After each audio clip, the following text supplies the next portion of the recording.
반갑습니다. 해남행보는 행복가꿈입니다.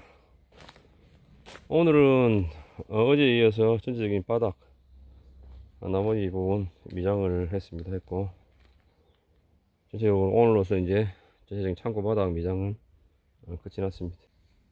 3일에 이은 대장정, 정확하게는 한 이틀 정도 걸린 것 같습니다. 미장할 때 모서리 부위에 각을 세우는 방법을 설명해 드리겠습니다. 자, 쇼핑을 잡고 하는 바닥면에 자를 이렇게 갖다 댑니다. 갖다 대고 홈이 파인 부분은 몰타를 보충을 해야 되고, 남는 부분은 몰타를 드러내야 합니다. 앞부분 이렇게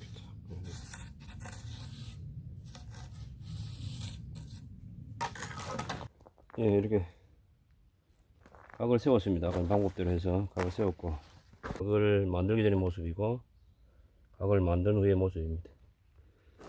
벽면에 평평한 그 미장용 막대자나 수평자로 해서 이렇게 대고, 위에 약간 몰타를 얹어주고, 이렇게 위에서 그 미장칼로 문댄 다음에 살콤 뜯어내면 이렇게 각이 씁니다. 각이 쓴 다음에는 그 자를 붙인 부위하고 윗부분을 살짝 정리를 해주시면 되겠습니다.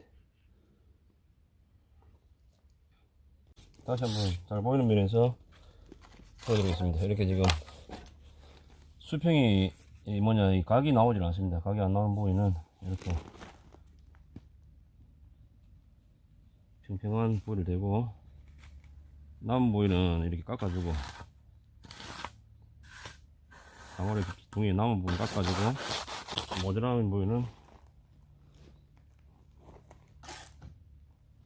더 해주면 됩니다. 이렇게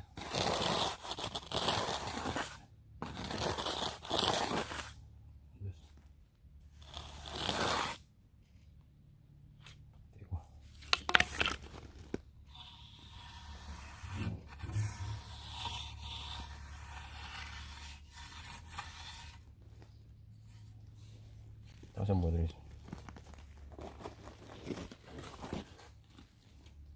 줄자를 갖다 댑니다.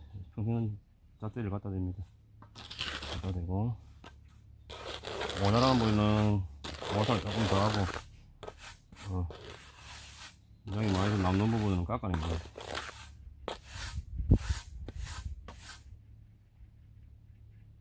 그리고